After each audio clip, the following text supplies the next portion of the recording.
What's up, guys? It's WMA here with a full card prediction of UFC Atlanta, Usman versus Buckley. We'll start with the main event. These are some last-second late-night predictions, and I'm gonna get right to it. I'm picking Usman.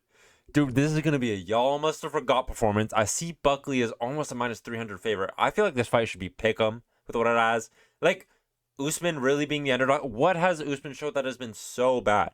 He got beat at middleweight by Chimaev, and Usman has you look at Buckley. Buckley has worse losses at middleweight. Let's start there. I don't think this point holds much to this fight, but let's go off middleweight. Joaquin Buckley has a lot worse losses at middleweight than Usman. Usman at least held his own. Buckley's had a couple fights where he's not held his own at all. It's just getting finished. And I know the Imavov fight, sure, he held his own in the third round, but because Imavov kind of has no cardio half the time.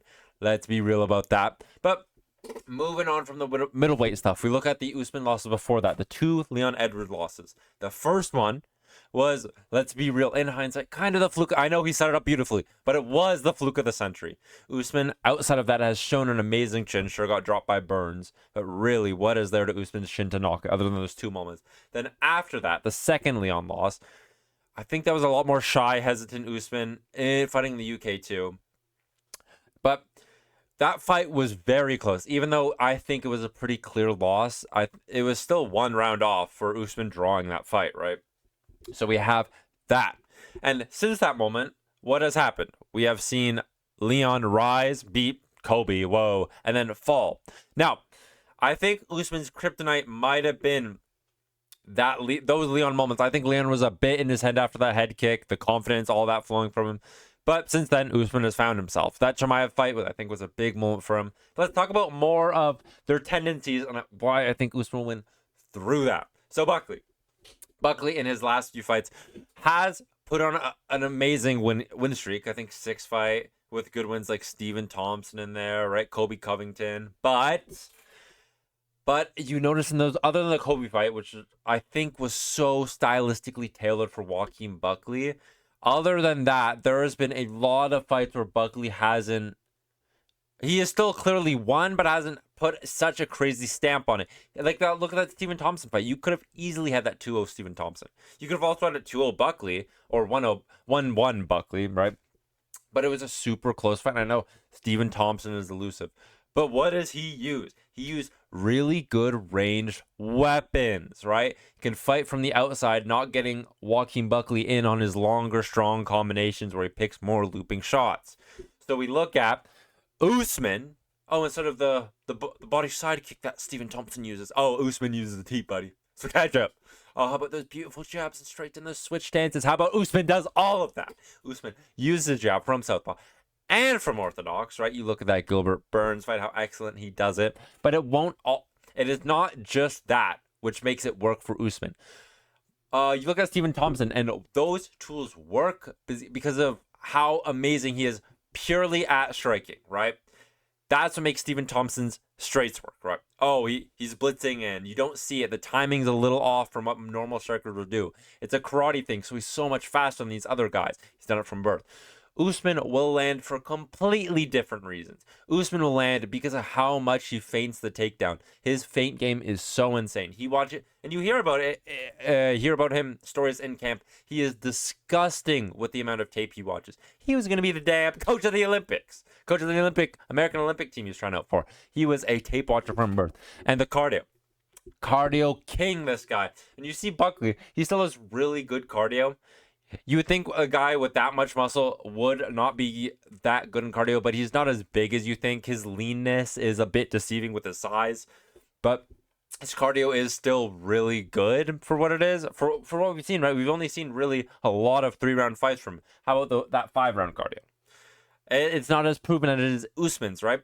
And you see Usman's cardio is proven, and he has a size advantage. Have you seen their face-offs with this entire week? Sure, maybe Usman's wearing high heels, but he does just look a little more broader, thicker, right? You don't see in this picture. You see Joaquin Buckley's chest a lot more developed, and he's a freaking meatball of a man. But Usman's height plays a lot more into this, right? The 2 inches, they go a long way. And Usman's been freaking filled out at middleweight. His size plays a big role into this. Because think of it. Oh, we're having a shaky moment for Usman. He's been caught. He needs a second to recover.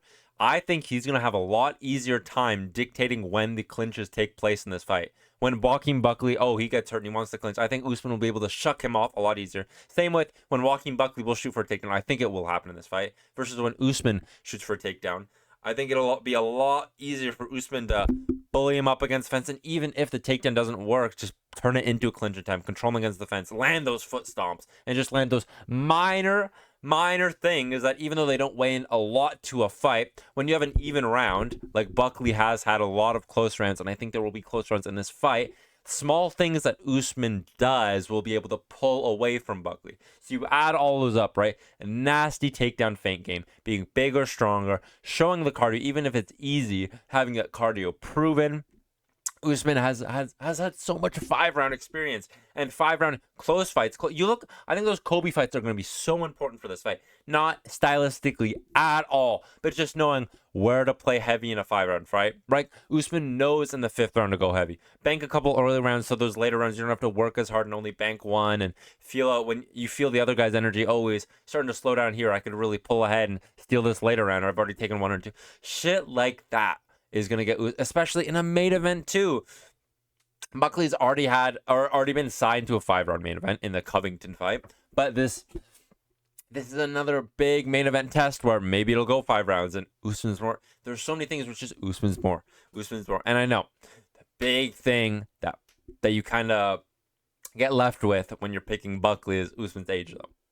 I don't think we've seen enough shown from Usman to show that his age has really affected him too much. And I know this is a very contentious division for that too, because we're right in between middleweights, where you can damn near be pushing 60 and still win a belt, versus lightweight, where no one above the age of this, other than Volkanovski, has won a belt, right? So we're in that middle ground, and I think that middle ground applies enough leeway for Usman to be getting it done. And I think we're gonna get an Usman late round finish, round 5 TKO. Buckley's going to crumple, and it's going to be a thing where Buckley is just broken. And I know Buckley pushes himself a crazy amount, but it's going to be one of those things where you get a kind of a TKO finish against the fence, and the guy has this weird wincy face where he's still very conscious, but he's just hurt. I think that's what we're going to get. I think we're going to Usman hurt performance. He's going to break. He's going to show this new generation, I'm still here. And what is there mentally too, right? That guy that got your number and beat you twice, he's out of here. That title is ripe for the picking. Bilal, he's not in that picture either. It's open. It's a new guy. Islam's coming in, but he's going to be out as fast as he's in. And this is a big opportunity for Usman. He's striking while the iron is hot. He's getting it done, and I think there's a lot of motivation behind that too. Usman, round 5 TKO. Moving on. Honestly, I'm not talking about this fight. I closed a shift tonight, and I opened tomorrow. I didn't have the time to look into this. Rose Namajunas has not had the same amount of aura she's always had, but I thought Miranda Maverick was going to be something good, and then got robbed by Macy Barber. And since then, she's just had such mixed performances where I feel like Miranda Maverick should have dominated this or that fight, and she's just looked so unbelievably mediocre. While Rose has had a lot tougher fights, and even in the Erin Blanchfield fight where I thought she would surely lose, she showed a lot more than I thought she would in that fight. And I was pretty impressed by what she had showed, even though she's not the same caliber she used to be. She can still hold, and even though she's not going to beat number 1, 2, 3, or 4, I think she'll beat 5 and beyond. So Rose Namajunas, 30-27, pretty clear-cut decision. Moving on, and we're going to be pretty spitfire with a lot of these other fights other than the main event.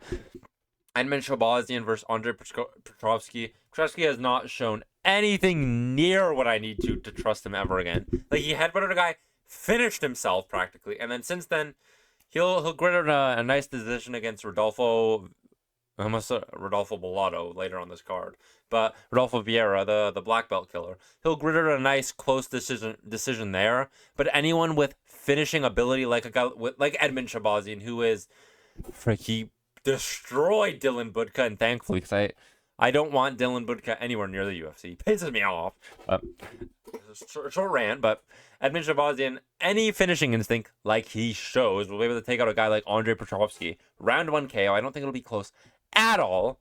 Complete domination. It'll be, nice at range. A little teep here, a little teep there. Petrovsky will show a disgusting read that is so obvious. And I'm like, okay, time to time you with a straight or a hook.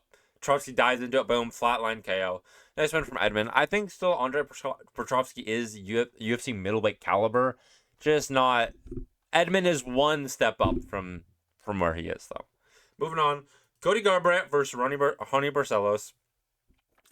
Ronnie Barcelos, he was that old head where that would always get counted out after he got KO'd pretty bad by Umar, especially. It was like, oh, time to count him out. But then it's like, okay, but Umar's not bad. And the other losses he had, he's getting more consistently decision than finished. He's a pretty tough out. And then that Peyton Talbot win, sorry, he showed, no, I am nowhere near these bottom feeders. I will lose to decent prospects. Or, sorry, not decent contender level guys who are proven themselves way further up after, but I'm no bottom feeder. And I think the momentum he has too compared to Cody Garbrandt, who I'm sure has tried to set himself and rethink the whole game plan, but how many times has he done that? And how many times can he bank on, oh, he's going to look better? Even the first time he did it, where he got beat by TJ and showed the anger issues against, I'm going to call him Mark Munoz or Andre Munoz. Those are two completely UFC guys. The Punisher, though. I'll call him that because I know his nickname. Oh, it's going to kill me that I can't name him, though. When he got knocked out by him, and then he had the whole, oh, I'm going to be better, and came back against Rafael Assunção, I still think that Cody Garbrandt was not that much improved. He waited against the fence, held it, timed a big overhand. From outside of that, he was still kind of losing that fight. That fight was dead even. Then after that, he still showed he's kind of the same guy, getting pieced up by Rob Font in a main event every single round. He was getting outboxed. What did Cody Garbrandt have? The boxing, right? No, not at all there. The next generation has come from when Cody Garbrandt was good, and I don't think he lines up with any of the guys that do today. I think Ronnie Barcelos mixing it with the wrestling, especially, just like Davison Figueiredo did. I think it's going to be too much for Garbrandt. I think Ronnie Barcelos is smart enough to not get himself caught. 29-28, 30-27 kind of win for Ronnie Barcelos. Moving on, Mansour Abdul Malik versus Cody Brundage. The odds are like that for a reason. Mansour Abdul Malik did get caught by a flush spinning back fist that almost finished him out of nowhere in his last fight, which is pretty funny. And Mansour Abdul Malik was in control of the fight until that moment. And I love to see him active too, by the way. A lot of these guys in this card are staying pretty active. Amazing. You young guys need to do that. But Cody Brundage, what chance he has is the same chance as that guy who threw that spinning back fist and almost knocked out Mansour Abdul Malik. Cody Brundage's only chance live in a fight is going full retard and nearly getting knocked out, but nearly knocking out the other guy. And I think Mansour Abdul Malik has a really good coach behind him. Out of that whole Frank Mir team. And I think in his last fight, he showed, I can hurt. I can get hurt, but I can also recover from it. Knows when to clinch. Knows when to just stay safe. Doesn't overcommit, even though he knows he has a shit ton of power. And when he does crack guys, he knows how to finish it. I love all those kind of things going into a Cody Brundage fight. I think Cody Brundage does have a little more confidence, is a little better. But Mansour Abdul Malik is looking like a really good prospect at 185, and please, for the love of God, don't ruin him. There's a couple of good 185 prospects coming up now, and I'm excited for, and I think this is going to be a nice finish. I think this card is going to be fun as fuck. You got some good fighters on this, but moving down, Umar Sy versus Alonzo Menifield. Now, I'm going to go with the odds again on this one, but I do warn. Umar Sy did look really good early, but his game plan is to wrestle and tip you over, and Alonzo Menifield has really good anti-wrestling. Fuck. But the thing is, both these guys, Umar Sy almost gassed in his last fight. Alonzo Menifield definitely did, and definitely will. Actually, fuck it. I'm not picking Umar Sy. I'm picking Alonzo Menifield. I think this is the good underdog pick. Umar Sy can kind of strike them. No, I'm picking Umar Sy. This fight should be a pick 'em though. Because Alonzo Menifield has atomic power, as his nickname does say. And he does a good job when he's not going full brawl mode. He has this thing convinced his mind where you need a finish to be good in a fight. But no, when he stays composed, stays on the back foot, and just counters these guys who are trying to... but Umar Sy isn't going to blitz in. Yeah, that's why Umar Sy is going to win. Alonzo Menifield is really solid when he's fighting people more his size. You're trying to get in on him, and Alonzo Menifield, like Paul Craig, like guys like that, like the Jimmy Crute, he also did that too. Guys who are trying to get in close, trying to wrestle with them too, are taking big shots when they shouldn't. Well, you fight guys like Carlos Alberg, who can easily stay on the outside and counter you, and they have a lot more success. And I think Umar Sy with his anti-wrestling and his really strong top game, will be an even another level of threat than a guy like Carlos Ulberg was to Alonzo Menifield. I'm not saying Omar Sy is the level of Carlos Ulberg. I'm just saying he poses more tools and more threats to Alonzo Menifield. I think Alonzo Menifield at least had the takedown threat on a guy like I just said his name against a guy like Carlos Ulberg, which Umar Sy, I think he has a lot more tools, a lot more threats, and I think this fight will be a lot easier. Picking Umar Sy by round 2 finish. Alonzo Menifield is just going to do something stupid like he usually does. No offense. I think he's a good fighter and a very fun fighter to have on a card, but Umar Sy is just going to get it done. He's on the opener of a main card for a reason. Time to build a big star from another big star who's in a pussy like Cyril Gahn. But moving on, Paul Craig versus Rodolfo Bellato.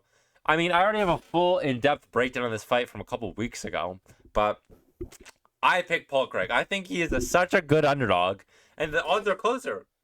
For a reason, dude. People are getting scared. People are shitting their pants. Paul Craig, this is...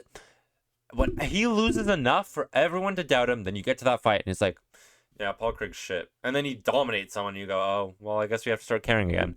He's not at middleweight anymore. He's chopped up to those guys' level of skills. He doesn't have to cut as much weight. I think he's well improved from his time at middleweight. I think he's going to tip over this guy. This guy barely beat Jimmy Crute, almost got finished on the feet and on the ground, recovered and just outpointed him with Alex Pereira's corner. And then, since then, has he done anything to prove? No, not at all. Before that, he almost got finished by Ihor Porteria and made an amazing comeback. Sure, so we've proven he has a lot of heart. Paul Craig doesn't. He has a lot of heart too, but he doesn't need to prove that shit. He'll tip you over and dominate you on the ground before he needs to show that shit. And what has changed since the first fight to the second, where any bit is gonna make me pick Rodolfo Bellato?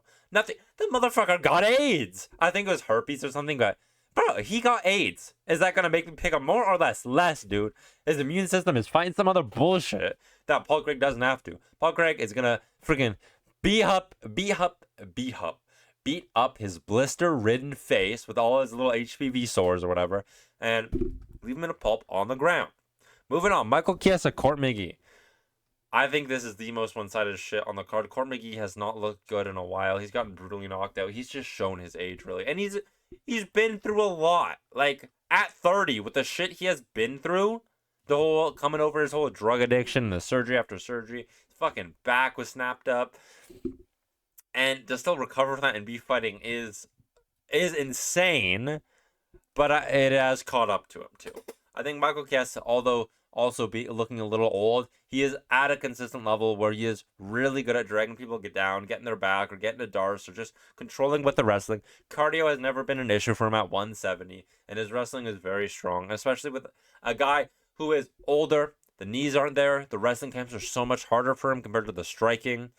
I think Michael Chiesa is going to have a lot easier time, especially being longer, too. Choosing when to throw those teeps on the outside, and then, okay, now I'm the longer guy. I'm choosing when to strike, and now I can get to blitz in on a single, drag you down. He gets to choose when the damage is made in this fight, and that's a big thing. To be longer and the wrestler, that's a very important thing in this matchup specifically. Michael Chiesa, I don't know if he'll get the finish on Court McGee, but I think he will 30-27 him. I think it'll be a pretty easy win. Malcolm Wellmaker, I'm not picking against this guy. I was so excited when I saw this guy come to the UFC, and I was breaking down his tape, and I was like, this guy looks outstanding. I will flash over a couple of points I made in his first fight, though. Great body kicks, amazing pressure. He just loves working off his pressure. He fucking corrals you into a corner until you get too overreactive and go, I need to throw something to get this guy off me. Baits you into throwing something, pulls back, and hits you with a massive shot. He loves walking forward.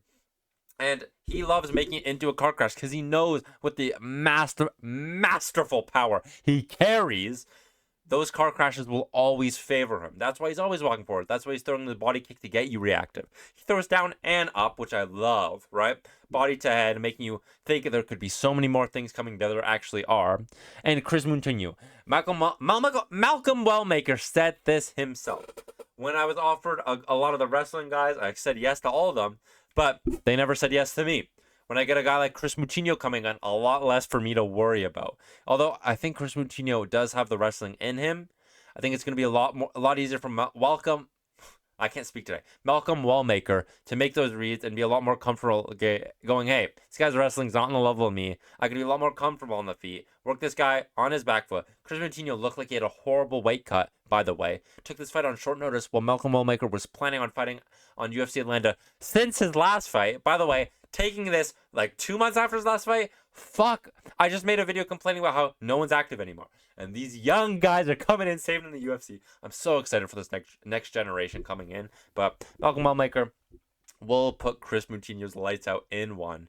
Thankfully, Moutinho is back in the UFC. Hopefully gets another chance other than this, because this is a pretty horrible fight to be making your debut on. But Malcolm Wallmaker, a star was born wherever he fought the last time. And he will be blown up tenfold to what he was fighting in Atlanta. 2 hours from where he lives, by the way. A couple more fights left on the card. Cody Durden versus Jose Ochoa. See, now, a lot of people are picking Ochoa, or at least the odds are suggesting it. Are we done with picking people who looked good in their last fight but still lost? He was a step behind a debuting prospect, guys. That doesn't mean he's outstanding. Whoa, look out for this guy. He still looked really good, but so does everyone at flyweight. Let's be honest. He was a step behind a prospect, and even though, okay, sure, I'm still call him John Kavanaugh. Loner Kavanaugh has proven that he is levels above that now, and has grown, shown another level of grit. But just because he has doesn't mean Jose Ochoa has improved to the level of Loner Kavanaugh. Some people have reached their skill ceiling. Some people don't put in as much effort once they made it to the big show. Shit like that. We can't base this guy will look as good, and especially, by the way, Kavanaugh being a predominant striker. What about this guy when he fights Cody Durden, an insane pressure level grappler who's not afraid to get you backing up, throwing some boxing combos. Not afraid to take a bad combination just to get a favorable position on the ground. He does some risky shit to work himself into better position, and I love it. And you look at his last fights, he's losing to good guy, Joshua Van. Oh, too bad. Bruno Silva, who he was winning that fight until he got caught by a guy who's on a 4-fight finish streak. Okay, too bad. Muhammad Makayev, who should probably be fucking champ at this point, but he's outside of the UFC. There's a lot of losses that have aged good for Cody Durden, or just have been so far in the past, like the flying triangle at Jimmy Flick. Forget about it. That was way too far in the past for me to care about. But I think Cody Durden has shown enough where we can not doubt him against debuting prospect, or not even debuting, guys who are 0-1 in the UFC who haven't proven anything. I am not going to pick him. Cody Durden has done a lot and it looked amazing. So I think it's him by round 3 submission.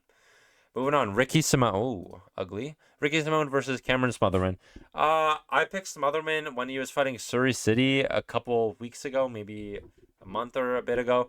And he delivered the power that I thought he might show, that he's hit or miss the show. He didn't show at all. And if you're not showing it against Surrey City, who's shown a little bit of chinniness, you're not going to show it against a guy like Ricky Simone, who, by the way, is coming off an outstanding knockout against Farid or Javid Bashar. I can't tell the difference if I'm being honest. But showing an outstanding knockout against them, or one, not both of them, one of them, where everyone counted him out. It was on the not Vancouver. It was somewhere in Washington though. It was a nice comeback, feel good home crowd performance where he flatline knocked him out. Amazing momentum behind the back of Ricky Simone versus Cameron Smotherman, who was trying to right his wrong, but also looked like he had a horrible weight cut, accepting this on short notice. This was not Ricky Simone's original opponent, but he still had a full camp for this card. Unlike Cameron Smotherman, who did look, as I said, awful on the scales, I think Ricky Simone will put Cameron Smotherman down. I think his power will be big. I think his striking is improved, although not as good as his. I think what makes Ricky Simone really good in this fight is the ability to mix it up. Like, was just shown to work against Cameron Smotherman. Surrey City just did the same thing. Mix it up. The mixing of the takedowns and the striking was that difference in that fight. Was that slight edge maker to make Surrey City the guy ahead on the scorecards. Because there were rounds where the striking was nearly dead even, then Surrey City would get a nice trip takedown and land an elbow off it. Shit like that, where so the nice small strikes off a takedown. And Ricky Simone is masterful at mixing it up, and I'm sure he will do the same in this fight, and that's making me pick. Also, a lot more experience too. It's going to be a solid 30-27, if not a finish, late round finish by Ricky Simone. Phil Rowe versus Angelusa. I looked at both these guys' careers. They are the same person. One's 2-2 in the UFC. One's 3-3 in the UFC. Phil Rowe versus Ange Lusa. Phil Rowe is losing to absolute idiots, so that's my problem. Phil Rowe is a dumbass. Phil Rowe is an idiot, a dumbass, a moron, a dunce, who doesn't know when to make. Who couldn't tell fucking right from wrong if you put it in front of him. Shoot a baby in the face or cook a nice homemade meal for your family. Dar, I don't know. Like, he will fucking go for a random submission, end up on bottom, and you think with all the grappling matches he is taking, he will know fucking what to do on the ground and when to not make an absolute idiotic decision in the third round when it's 1-1 against Jake Matthews. No. He'll accept bottom position, roll over, and then get fucking ridden on for the rest of the round.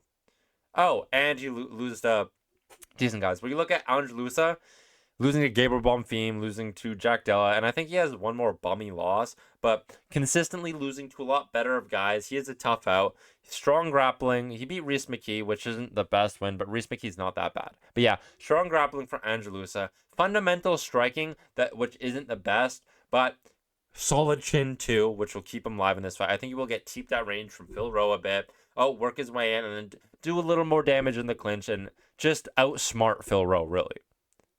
Phil Rowe's an idiot. I'm sorry. I don't know what to say other than that. But I am probably just salty about a last pick. But Angelusa, 29-28 decision. I don't think it'll be too eventful. But yeah. And last fight, Jamie Lynn Horth versus Vanessa Demopoulos.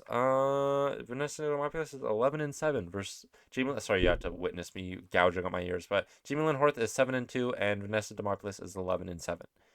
Don't even think about this. It's Jamie Lynn Horth. It's not even close at all. Complete domination. Those have been my picks for UFC Atlanta. I think this is going to be a really fun card. So be ready to watch these fights live because you're not going to want to fucking miss them. Please don't. Hopefully that doesn't backfire because I don't want UFC fights to go bad. But those have been my full card predictions. Peace out. Thank you for watching.